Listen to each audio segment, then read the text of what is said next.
아멘. 네. 오늘은 삶의 변화의 시작이라고 하는 제목으로 같이 말씀을 나누겠습니다.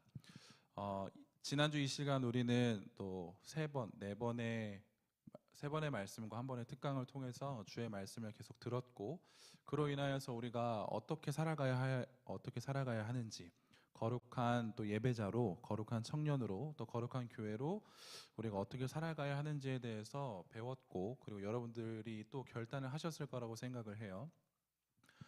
한번 여러분들 일주일의 삶을 한번 되돌아보세요. 여러분들이 은혜 받았습니다. 여러분들이 무엇을 결단하셨어요. 그런데 교회를 나가는 그 발걸음부터 시작해서 지금 오늘 다시 한번 교회를 들어오는 문까지 여러분들은 과연 어떻게 삶을 사셨는지 한번 생각해 보세요. 여러분들이 결단하였던 것들이 하루하루 잘 지켜지셨는지, 아니면 내가 그렇게 지키려고 노력을 하는데도 불구하고 잘 안 되었는지, 아니면 예전과 동일하게 그 나의 결단들을 잊어버리고 그냥 되는 대로 살았는지 한번 생각을 해보세요. 은혜 받은 자에게 있어서 가장 중요한 것은 무엇이냐면 그 은혜를 계속적으로 지키는 거거든요. 그런데 그 은혜를 지키기 위해선 이제부터 우리들에게 더 2배, 3배, 아니 10배, 100배의 노력이 더 필요해요. 왜냐하면 우리가 은혜를 받았다라고 이야기를 한다는 건 뭐냐면, 하나님께서 너무 기뻐하시지만 하나님의 그 반대의 세력인 사단은 너무 싫어한다는 거죠. 그래서 여러분들이 은혜 받았다라고 고백하는 순간 이제부터 여러분들은 그 영적인 싸움에서 굉장히 치열하게 살아가셔야 돼요. 그래서 여러분들이 지금껏 가장 연약했던 부분들이 더 도드라질 것이며, 그 연약해진 부분들로 인하여서, 그 상황들과 사건들로 인하여서 여러분들은 더 어려움을 겪게 될 수 있다라고 하는 거예요. 제가 최근에 한 청년을 신방을 했어요. 그런데 그 청년이 교회를 수련회를 통해서 은혜를 받았어요, 소위. 그런데 그 친구가 딱 이런 얘기를 하더라고요. 제가 가지고 있는 그 연약한 부분들 때문에 더 힘들어졌대요, 이번 한 주간이. 이게 너무 어려운 거예요. 이게 너무 어려운 거예요. 왜냐하면 우리는 은혜를 받았다라고 하면 이제부터는 조금은 더 아름답고, 조금은 더 깔끔하고, 조금은 더 힘있고 그렇게 살아가야 하는 거라고 생각을 하는데, 마치 우리들의 삶은 기다렸다는 듯이 어려움들이 계속적으로 터진다고요.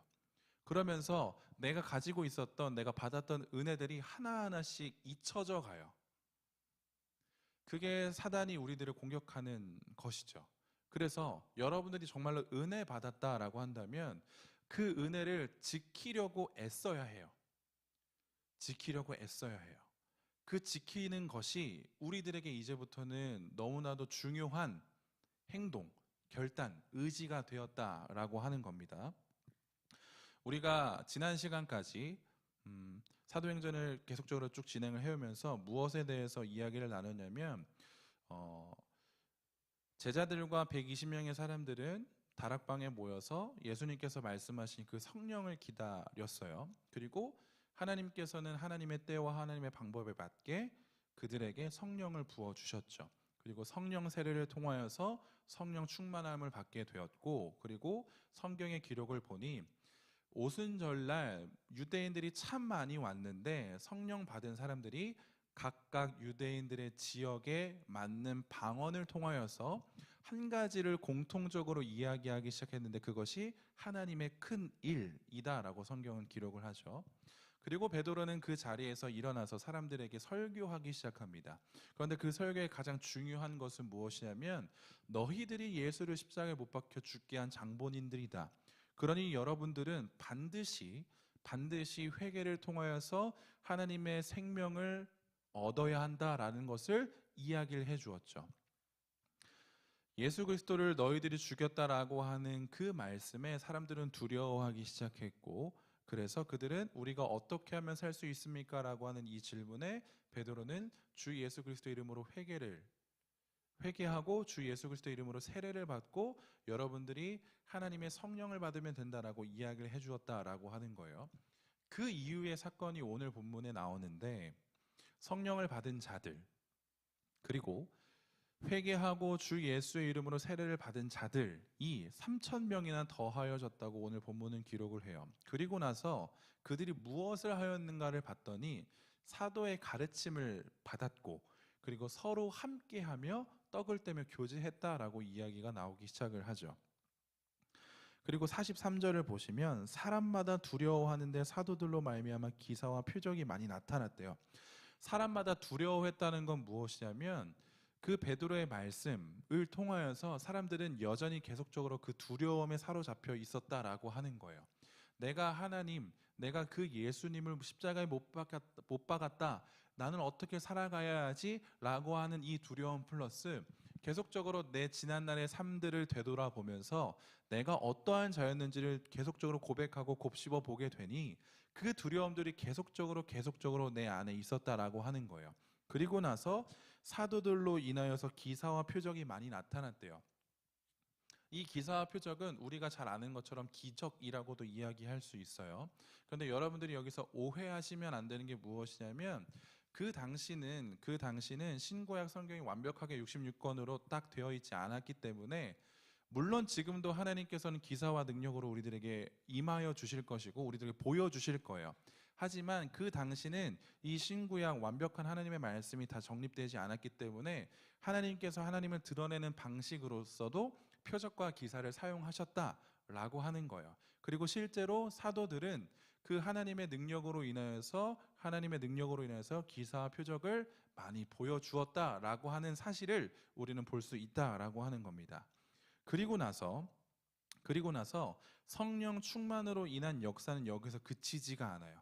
성령 충만으로 인한 역사는 여기서 그치지 않고 세례를 받고 주 앞에 나온 자들이 변화를 하기 시작했어요. 육체적인 겉모습의 변화가 아니라 내적인 변화가 일어나기 시작했다라고 하는 거예요. 그 변화의 모습을 오늘 본문은 굉장히 잘 보여주고 있는데 44절과 46절을 보게 되면 믿는 사람이 다 함께 있다라고 나오고 46절을 보면 날마다 마음을 같이하여 성전에 모이기를 힘썼다라고 이야기를 하고 있다는 거죠. 성령 충만함을 받은 자들은 곧 믿는 자들이 되었다라고 기록을 하고 있어요. 여기서 그들은 무엇을 믿게 되었냐라는 질문을 하였을 때 우리가 고백할 수 있는 건 뭐냐면 주 예수 그리스도를 믿는 자들이 되었다라는 것을 우리는 잘 알 수 있죠. 그래서 예수를 믿는 자들이 되었고 그리고 그들은 날마다 성전에 모이기를 힘썼대요. 여기서 힘쓰다라고 하는 단어는 어떠한 의미를 또 하나 갖고 있냐면 굉장히 인내하며 끝까지 견디다라는 의미를 가지고 있어요. 그러니까 조금 더 풀어서 이야기를 해보면 예수를 믿는 자들이 날마다 성전에 모이기를 끊임없이 애썼다는 거예요. 여기서 변화를 이야기를 할 건데 우리는 이런 질문을 해볼 수 있어요. 예수를 믿는 자들이 왜 성전에 모이기를 힘썼을까라고 하는 이 질문을 던질 수 있어요. 왜 이들은 모일까요? 그리고 왜 이들은 이렇게까지 애를 쓰면서 모이려고 하는 걸까라고 하는 질문을 던질 수가 있는 거죠. 그리고 이 모이는 것이 성령 충만을 받은 자들의 변화된 모습이거든요. 왜 성령 충만을 받은 자들은 모이려고 애를 쓰냐는 거예요. 그 이유가 무엇이냐는 거예요. 여러분들도 아시겠지만 변화라는 것을 하기 위해서 가장 중요한 게 뭐냐면 내가 어떠한 상태인지를 인지하는 거거든요. 나뿐만 아니라 이 상태가 어떠한 건지를 인지하는 거예요. 쉽게 얘기하면 제가 살을 빼고 싶고 날씬해지고 싶어요. 그러면 뭘 인지하면 되죠? 내가 뚱뚱하다는 걸 인지하면 돼요. 이렇게 살면 죽는구나 라는 것을 인지하면 돼요. 그럼 어떻게 된다? 그러면 살을 빼도록 변화하도록 노력하겠죠. 마찬가지로 지금 성령을 받은 사람들은 변화하기 시작했다고요. 그런데 그들은 왜 변화를 시작했는가 하니 어떠한 것을 한 가지를 알았기 때문에 변화하는 것을 시작을 했어요. 모이기를 즐겨 했다는 거예요. 자, 그들이 인지한 게 무엇이냐는 거죠. 그들이 인지한 게 무엇일까? 그들이 인지한 게 무엇이냐면 내가 곧 거룩한 성전이다라고 하는 것을 인지하기 시작했어요. 그들은 이전에는 내가 거룩한 성전이다라는 것을 인지하지 못한 채 살아갔는데 성령을 받으니 성령 충만함을 받으니 내가 무엇을 인지하기 시작했다? 내가 거룩한 성전이다라는 것을 인지하기 시작했다고요. 그래서 무엇을 했다고요? 모이기를 애썼다고요. 성전은 하나님의 임재로 인하여서 거룩하게 구별된 곳, 장소를 의미해요. 그래서 구약에서는 성전의 개념이 굉장히 중요했어요. 왜냐하면 그 성전에는 하나님이 임하시겠다고 약속을 하셨기 때문에 그곳에 가야지만 하나님을 만날 수 있었고, 그곳에 가야지만 나의 죄를 회개할 수 있었다라는 거죠. 그래서 그 구약의 개념을 가지고 신앙생활을 하고 있는 유대인들에게는 성전이라고 하는 것이 매우 중요했어요. 매우 중요했어요. 그 성전을 향한 경건한 마음이 특출났다고요. 그런데 어떤 이들은 너무나도 열심을 한 나머지 헛된 열심에 빠져서 성전을 우상 숭배하기도 했다라고 해요.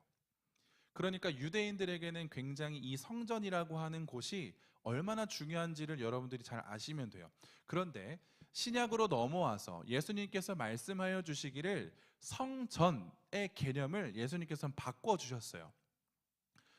분명한 건 그거예요. 구약에서도 신약에서도 성전의 중요한 개념은 무엇이냐면 하나님께서 임재하셔야 돼요.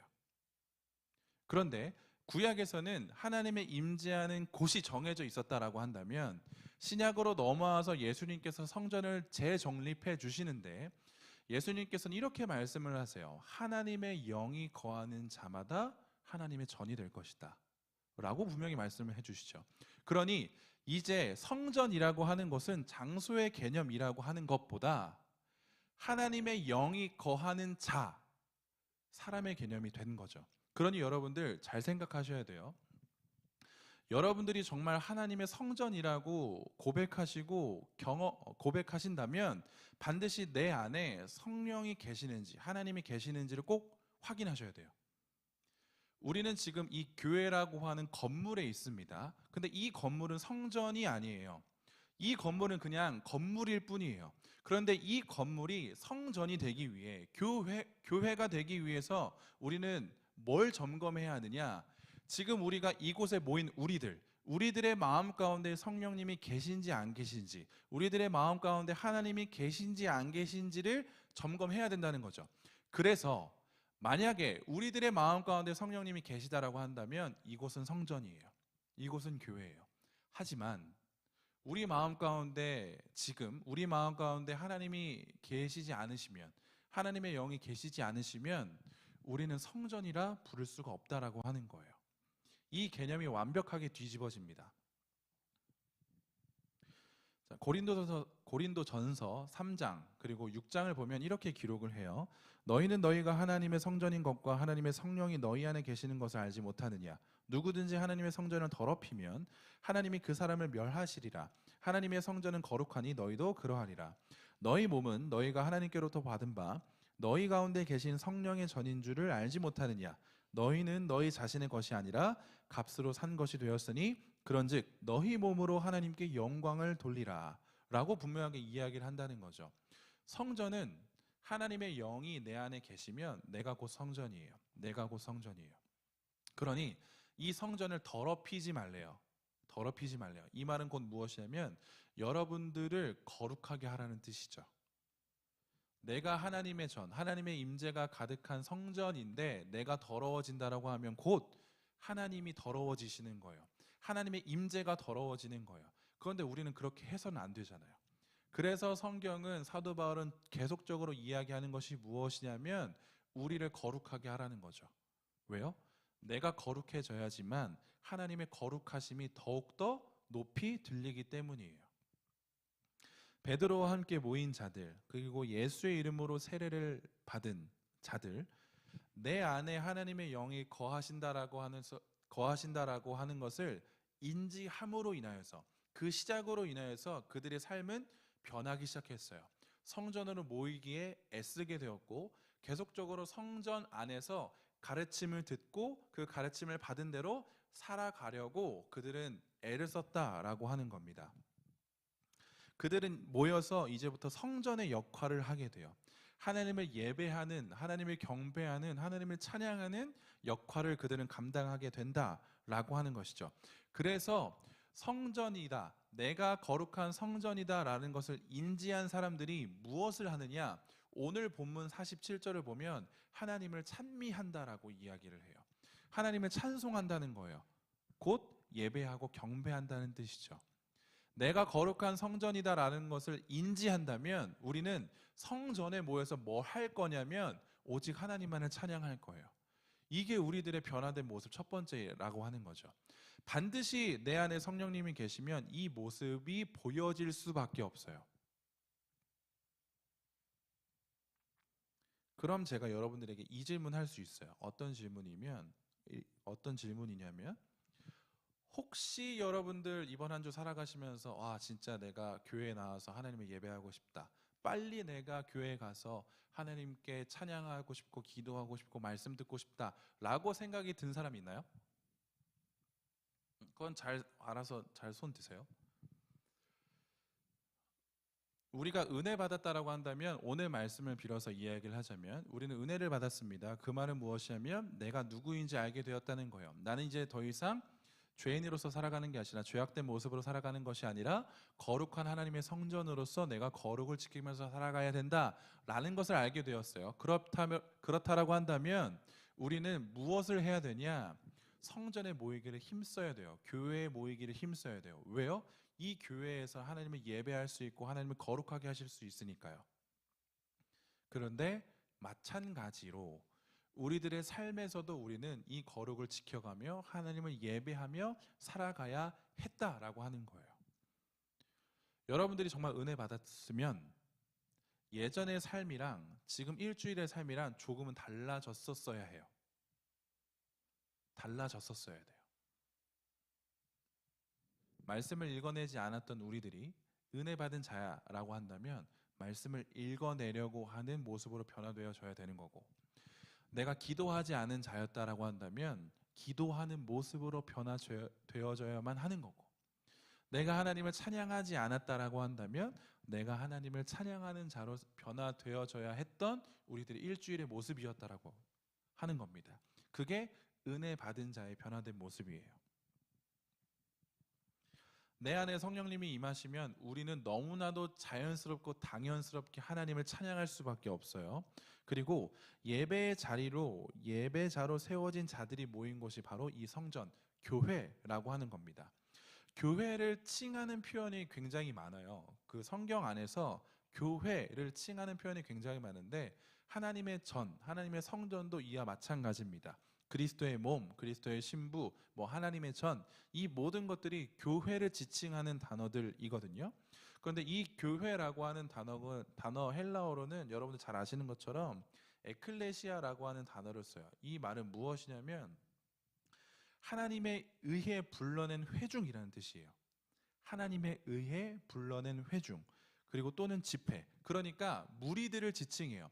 하나님께서 불러낸 무리들이 바로 곧 에클레시아, 교회라고 하는 거거든요. 그래서 교회의 본질이라고 이야기를 할 때 우리는 반드시 내 머릿속에 이것이 떠올라야 되는데, 그리스도와의 교제로 말미암아, 그리스도와의 인격적인 교제로 말미암아 유효한 부르심을 받은 자들의 모임이 바로 교회예요. 그리스도와 교제함으로 말미암아 우리가 부르심을 받은 자, 이것을 내가 인지하고 명확하게 하고 고백하는 자들이 모인 모임이 바로 교회다라고 하는 거예요. 그래서 교회는 5가지의 기능이 있다라고도 일컬어져요. 5가지의 기능이 있다라고도 일컬어지는데 그 5가지가 무엇이냐면 말씀을 선포하고, 그리고 그 말씀을 가르치고 훈련하고, 그리고 그 말씀 가운데 성도들이 교제를 하고 이 말씀을 통하여서 서로를 섬겨주고, 그리고 마지막 이 말씀을 다시 한 번 더 선포하는 것. 말씀을 선포하고 가르치고 교제하고 섬겨주고 말씀을 다시 한번 전파하는 것이 교회의 5가지 기능이라고 일컬어져요.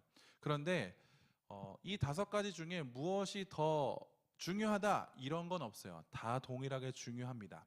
그런데 학자들마다 조금씩 강조점이 달라요. 강조점이, 그러니까 우선순위가 아니라 강조점이 달라요. 그런데 오늘 저는 이 본문을 통해서 교회의 5가지 기능 중에 무엇을 강조할 거냐면 교제를 강조할 거예요. 성도의 교제.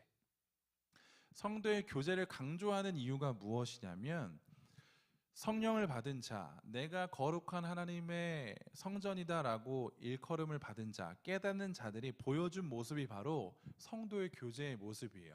오늘 본문을 보면 우리가 이 교제하는 자들이 막 서로 내가 가진 것들을 뭐 통용하고 내 재산들을 다 팔아서 필요한 자들에게 나눠주고 이러한 모습이 기록되어 있잖아요.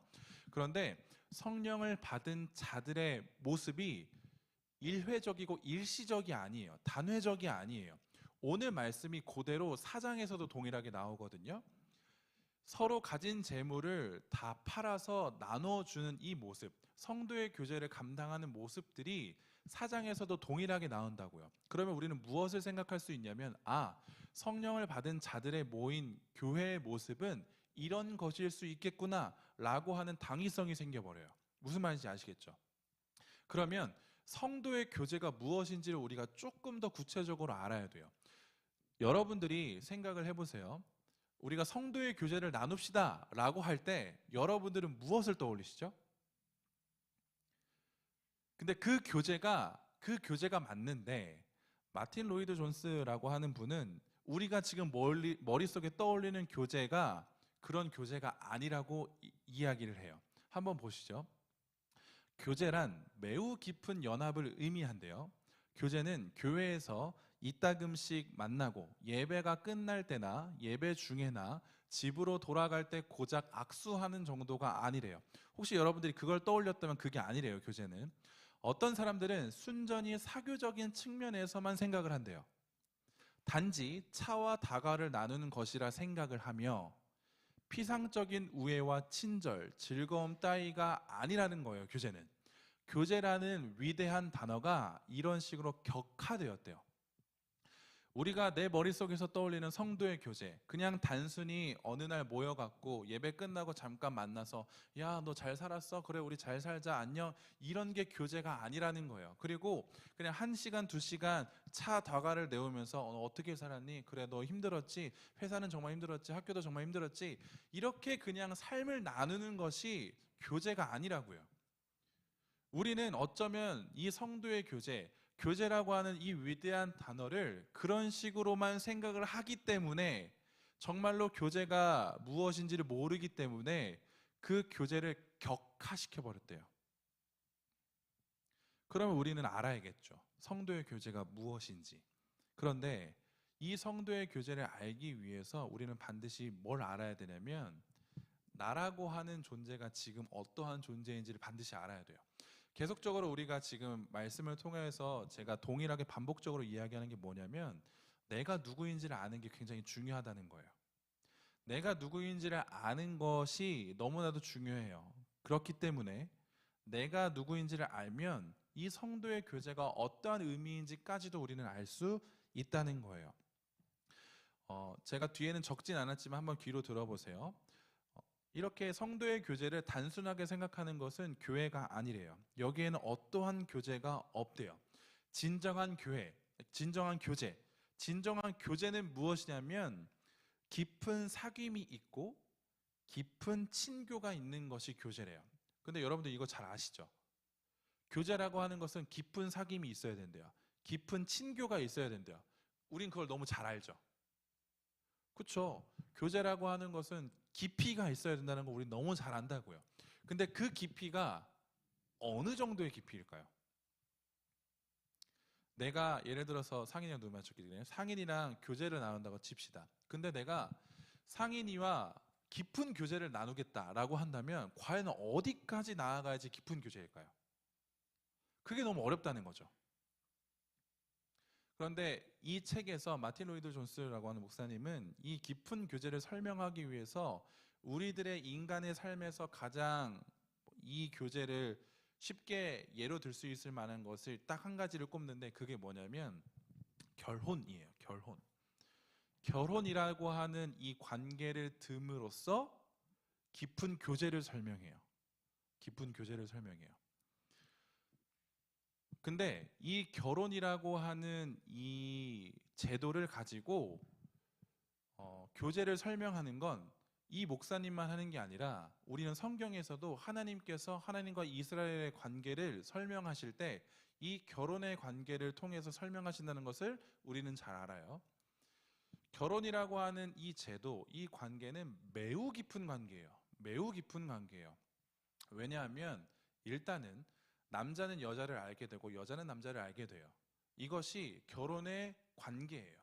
이 깊은 교제예요. 그런데 이 깊은 교제, 이것뿐만이 아니라 서로를 알아가는 것뿐만 아니라 전에는 내가 인지하지 못했고 전에는 내가 생각하지 못하였던 사람을 알게 된다는 것이 우리들에게 찾아오게 되거든요.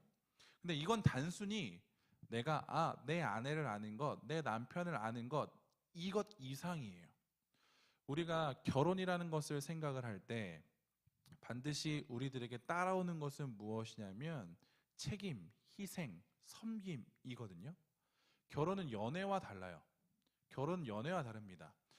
제가 생각하는 연애는 나를 생각해도 돼요. 나를 좀 맞춰줘. 야, 네가 사랑한다면 나를 좀 맞춰줘. 이렇게 내가 요구해도 된다고요. 이게 연애예요. 그런데 결혼이라고 하는 것은 절대적으로 내 것을 요구하게 된다면 결혼이 온전하게 진행될 수가 없어요. 결혼은 무엇이냐면, 결혼의 관계는 무엇이냐면 내가 이 사람을 이해하려고 하고 이 사람을 섬기려고 하고 이 사람을 알려고 하고 이 사람을 고치는 게 아니라 이 사람의 있는 모습 그대로를 받아들이는 것이 결혼의 관계예요. 자, 성도의 교제를 이야기하면서 결혼이라는 관계를 가지고 왔네요. 그렇다라고 한다면 우리가 교회 안에서, 셀 안에서 성도의 교제를 이루겠다라고 한다면 어떤 의미가 될까요? 우리는 내 옆에 있는 동역자들에게 나의 요구를 원하는 것이 아니에요. 우리는 내 옆에 있는 동역자에게 나에게 좀 맞춰줘 라고 요구하는 것이 아니라고요. 우리가 해야 되는 성도의 교제는 무엇이냐면 내 옆에 있는 동역자를 이해할 수 있어야 하는 거예요. 내 옆에 있는 동역자를 있는 모습 그대로 내가 받아들일 수 있어야 하는 거예요. 이렇게 될 때 우리는 성도의 교제, 진정한 성도의 교제의 첫 발을 내딛는 거죠. 가장 안타까운 모습이 무엇이냐면 교회 안에서 굉장히 성도의 교제가 잘 되는 척하는 교회가 굉장히 안타까운 거예요. 우리 주는교회 제가 처음 왔었을 때 제가 누누이 얘기했던 게 무엇이냐면 임원들한테도 얘기했던 게 뭐냐면 야, 우리는 너무 사이가 좋은 것 같아. 너희는 언제나 그렇게 밝니? 행복하니? 정말 너희들은 참 서로서로 잘 이렇게 하는 것 같아 라고 이야기를 했는데 그게 진짜 그 모습이 우리들의 모습이 되어야 하는 거예요. 진짜 그 서로가 함께하면서 즐거워하고 행복한 것이 가식이 아니라 정말로 내가 이 사람과 함께하는 것, 내가 이 사람을 받아들임으로 인해서 난 정말 행복하고 즐거워요, 기뻐요 라고 하는 모습이 정말로 거짓없이 발현되어야 된다고요. 그게 진정한 성도의 교제를 누리는 공동체의 모습이다라고 할 수 있다는 거죠. 성도가 교제를 한다라고 하는 이 말은 곧 성도가 서로 연합한다라는 말로도 이야기를 할 수 있어요. 골로새서 2장 19절을 보면 머리를 붙들지 아니하는지라 온몸이 머리로 말미암아 마디와 힘줄로 공급함을 받고 연합하여 하나님이 자라게 하심으로 자라느니라 라고 하는 이 말씀이 있어요. 우리는 잘 알아요. 교회는 예수 그리스도를 머리로 하고 성도를 몸으로 하죠. 우리는 너무나 잘 알고 있어요. 그리고 이 머리와 몸이 굉장히 유기적으로 연결되어야 한다라는 것도 우리는 너무나 잘 알아요. 유기적으로 연결된다라는 것을 곧 연합이라고 이야기할 수 있어요. 그러니 교회가 교회되기 위해서는 반드시 두 가지의 연합이 필요해요. 무엇이냐면 예수 그리스도와 나와의 연합이 반드시 필요하고 그리고 나와 내 동역자, 몸과 몸의 연합이 굉장히 중요해요. 우리는 몸이기 때문에 늘 동력이 필요해요. 공급원이 필요해요. 그런데 오늘 말씀을 보아하니 우리 몸의 공급원, 동력은 예수 그리스도래요. 그렇다라고 한다면 몸은 예수 그리스도를 통하여서 그 공급함을 통하여서 우리는 움직이게 되어 있어요. 그런데 몸이 움직이게 될 때 우리는 잘 알지 못하지만, 보이지 않아서 잘 알지 못하지만 굉장히 세밀하고 오밀조밀하게 다양한 것들이, 모든 것들이 연결되어 있다라고 하는 거예요. 그래서 이 유기적으로 연결된 것들을 통해서 뭐 조직이든지 세포든지 마디든지 기관이든지 뭐 힘줄이든 이런 것들이 다 유기적으로 연결이 되어 있어서 머리로부터 오는 그 공급함이 그 모든 것들의 유기적으로 연결된 것들을 통하여서 몸이 움직이게 된다라는 거예요. 그냥 어느 순간 움직여, 네, 이렇게 우리는 너무나도 쉽게 생각을 하지만 정말로 내 몸에 있는 모습들을 바라보게 된다면 너무나도 오밀조밀하게 유기된 연결로서 몸이 움직이게 된다라고 하는 거죠. 이것을 우리는 알 필요가 있어요. 이것을 우리는 잘 알아야 할 필요가 있어요. 왜냐하면 성령을 받은 자들은, 그 은혜를 받은 자들은 내가 거룩한 성전이라는 것을 깨닫는 자들이기 때문에 깨달은 자들이기 때문에, 그렇다라고 한다면 나는 이제부터 교회의 몸이라고 하는 사실을 아는 자들이기 때문에 이 몸은 서로 연결되었다라고 하는 것 또한 우리는 알아야 돼요. 그래서 우리가 교회 공동체를 영가족이라고 부르고 한가족이라고 부르는 이유가 여기 있어요. 우리는 내 옆에 있는 동역자와 정말로 유기적으로 잘 연결되어 있어야만 하는 자들이기 때문에 우리는 한 가족이라고 부를 수 있는 거라고요. 그런데 교회의 모습들 가운데 보면, 아니 멀리 가지 맙시다. 우리들의 모습을 보게 된다라고 한다면 정말 우리들이 그 유기적으로 잘 연결되어 있는지를 한번 생각을 해보세요. 여러분들이 한번 생각을 해보세요. 대답 안 하셔도 되고 손 안 들어도 됩니다.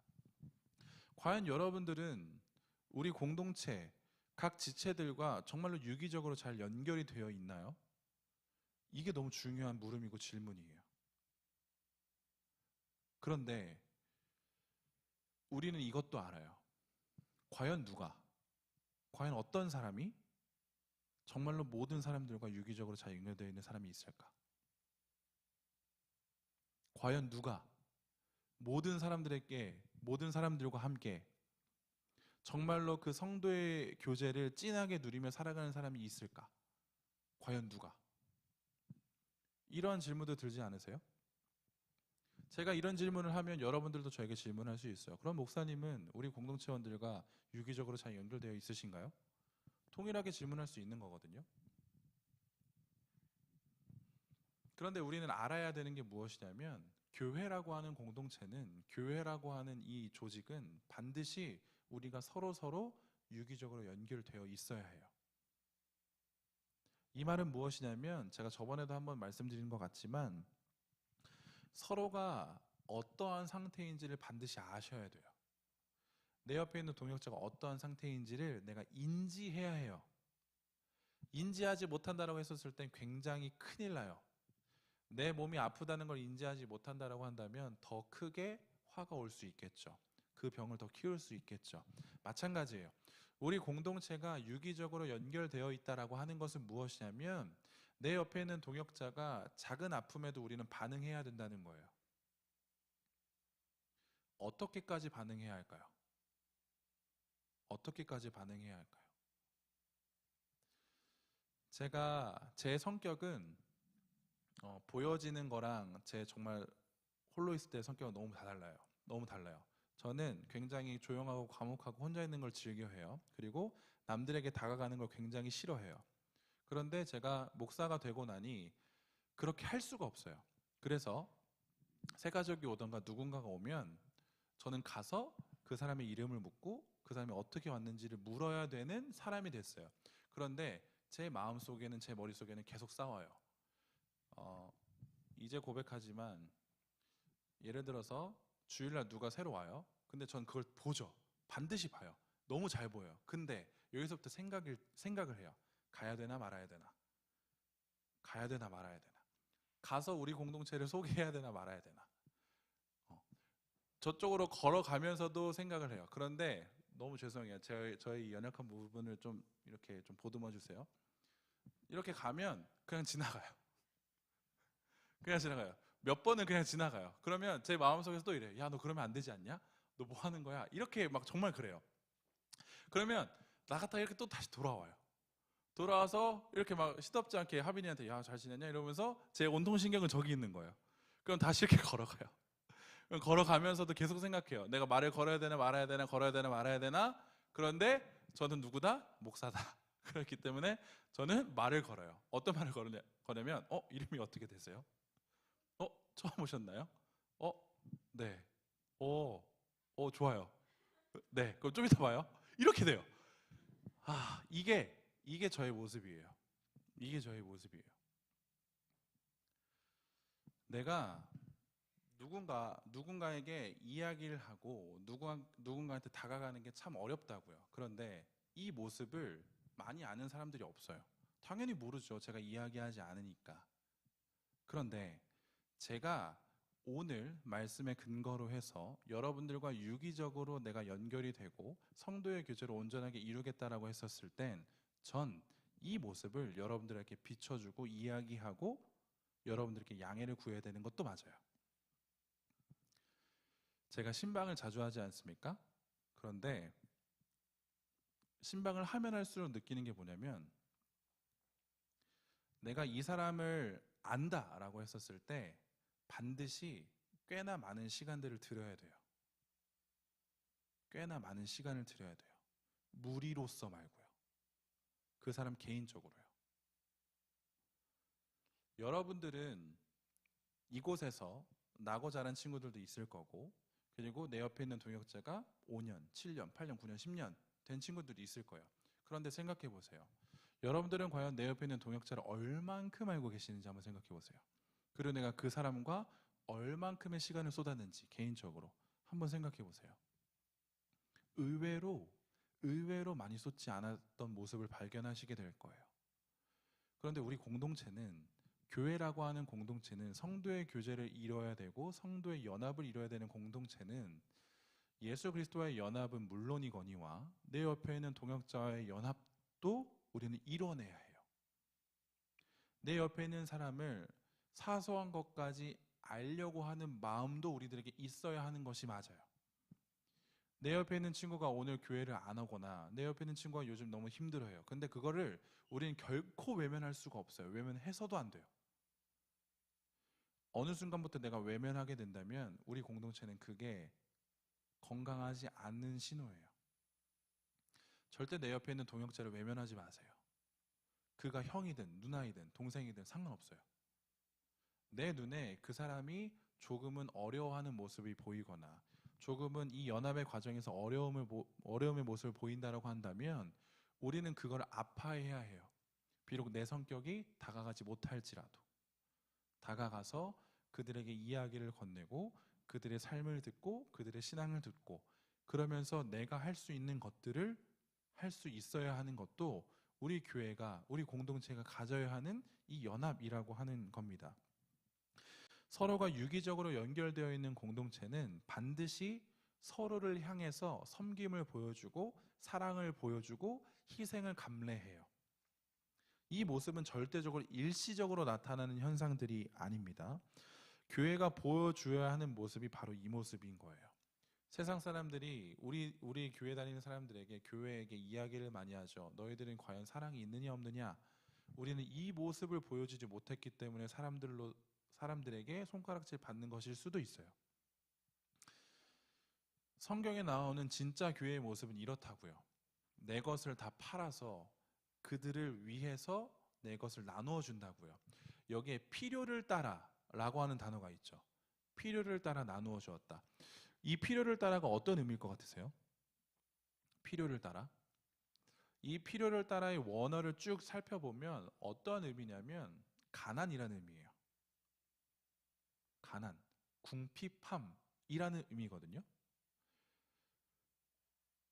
요한일서 3장 17절을 보면 이렇게 기록을 해요. 누가 이 세상의 재물을 가지고 형제의 궁핍함을 보고도 도와줄 마음을 닫으면 하나님의 사랑이 어찌 그 속에 거하겠느냐. 여기에 궁핍함이라고 하는 단어가 필요라고 하는 단어와 동일해요. 이 궁핍함을 또 구약으로 넘어가서 어떻게 쓰냐 봤더니 가난이라고 하는 단어를 쓰거든요. 그래서 잠언과 시편에서는 이 가난에 대해서 굉장히 많이 이야기를 해요. 하나님 또한 많이 언급하셨거든요. 네 구절을 볼 건데 한번 살펴보시죠. 가난한 사람을 학대하는 자는 그를 지으신 이를 멸시하는 자요, 궁핍한 자를 사람을 불쌍히 여기는 자는 주를 공경하는 자니라. 가난한 자를 불쌍히 여기는 것은 여호와께 꾸어 드리는 것이니 그의 선행을 그에게 갚아 주시리라. 나는 가난하고 궁핍하오나 주께서는 나를 생각하시오니 주는 나의 도움이시여 나를 건지시는 이시라. 나의 하나님이여 지체하지 마소서. 가난한 자를 보살피는 자에게 복이 있으며 재앙의 날이 여호와께서 그를 건지시리로다.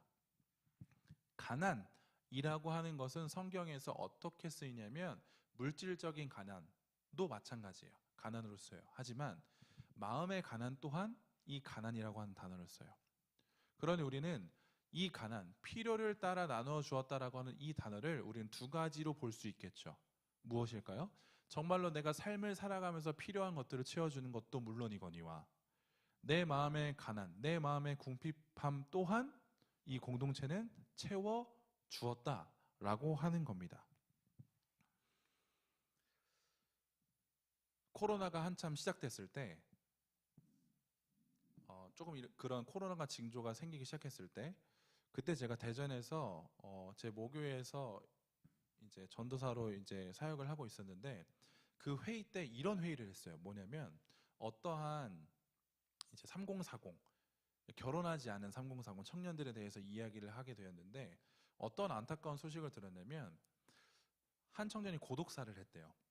그런데 그 집을 정리하다 보니까 어떤 교회의 주보가 10년치가 있었대요. 그런데 그는 고독사를 했어요. 그러면서 회의를 하면서 제가 느꼈던 게 뭐냐면 왜 교회는 그 사람을 도와주지 못했는가에 대해서 생각을 했어요. 생각을 해보세요. 물론 큰 교회였겠죠. 큰 교회, 뭐 예를 들어서 5,000명, 5,000명, 10,000명 이상 다니는 교회 다 서로가 서로를 잘 알지 못하죠. 그런데 내가 이 교회에 출석하는데 아무도 나와 관계를 하지 않아요. 관계 맺지 않아요. 이 관계는 성도의 교제예요. 유기적으로 연결된 교제예요. 아무도 그 사람과 유기적으로 연결되지 않았어요. 그래서 그가 고독사를 당하기 그 직전까지 그는 그 소식을, 그 상황을 아무에게도 알릴 수가 없었죠. 그런데 결국 그는 죽었고 그 집을 정리할 때 그 교회의 주보가 10년치가 나와 있었다라고 하는 이 사실, 교회의 입장으로서 너무 충격인 거죠. 왜요? 목사들은 그 한 영혼을 위해서 부르심을 받은 자거든요. 그런데 그 아무도 신경 쓰지 않았다는 거예요. 어떠세요? 우리 공동체에는 그 사람이 있을까요, 없을까요? 전 있다고 확신해요. 모든 공동체에는 그런 사람이 반드시 있어요. 반드시 있어요. 그냥 얼굴 보고 인사하는 거 말고요. 정말로 내가 그 사람을, 정말로 내가 진정으로 그 사람을 알고 케어할 수 있고 정말 그 사람의 아픔까지, 가난까지 내가 볼 수 있냐는 거죠. 그게 정말 필요해요. 우리 공동체 안에는 그게 필요하다고요. 왜냐하면 그렇게 내가 교회를, 그렇게 내가 성도의 교제를 바라보는 것이 곧 성령 충만을 받은 사람들의 변화된 모습이기 때문이에요. 은혜 받은 자의 모습은 다른 거 없어요. 다른 거 없어요. 공동체를 사랑하는 모습으로 나타날 수밖에 없어요. 은혜를 받은 자는 내 옆에 있는 동역자의 아픔을 내가 공감할 수 있는 사람으로 변하는 게 은혜 받은 자의 모습인 거예요. 그 사람의 내면의 아픔까지도 내가 귀 기울여주고 내가 그 사람의 힘듦과 아픔을 정말로 눈물로 기도해 줄 수 있는 자가 은혜 받은 자의 모습이라는 거 하는 겁니다. 여러분들은 이번 한 주간 우리 공동체를 위해서 얼만큼 기도하셨나요? 아니, 내 옆에 있는 동역자를 위해서 얼만큼 기도하셨죠? 여전히 우리는 내 기도에 머물고 있나요? 여전히 우리는 나의 죄악과 싸우고 있나요? 그것도 너무 중요해요. 그걸 이겨내는 것도 너무 중요하다고요. 그런데 우리는 반드시 은혜 받은 자라고 한다면 우리 공동체를 위해서, 내 옆에 있는 동역자를 위해서도 기도해 줄 수 있어야 해요. 그게 교회의 모습이죠. 그런데 이 모습을 보아하니 오늘 본문에선 온 백성이 그들을 칭송했대요. 너무 대단하지 않습니까? 교회를 알지 못하는 사람들이, 성령을 알지 못하는 사람들이 그들의 선한 행실을 보고 그들을 칭송했대요. 오늘날과 너무 다르죠. 어느 누가 교회를 칭송할까요? 어느 누가 교회를 높일까요? 아니요. 요즘은 교회를 깎아내리기 십상이죠. 그리고 교회 또한 모르겠어요. 저도 교회를 섬기고 있지만 과연 교회가 잘하고 있나? 라고 생각이 들 수도 있어요. 들 때도 많아요. 근데 그게 과연 누구의 탓일까요? 다른 거 없습니다. 교회라고 인지하고 있는 나의 잘못이겠죠. 내가 섬기지 못하고, 내가 사랑하지 못하고, 내가 희생하지 못하니 교회는 사람들에게 칭송을 받는 것이 아니라 사람들에게 손가락질을 받게 되는 지경에 이르게 됐다라고 하는 겁니다. 사랑하는 여러분, 우리가 교회를 지켜내기 위해, 거룩한 주의 성전의 모습을 지켜내기 위해 반드시 우리는 내 안에 하나님이 계신가, 성령님이 계신가를 인지해야 하며, 그리고 하나님과의 관계, 예수 그리스도와의 연합뿐만 아니라 내 옆에 있는 동역자들과의 연합 또한 우리는 신경 써야 해요. 반드시 그걸 놓쳐서는 안 돼요.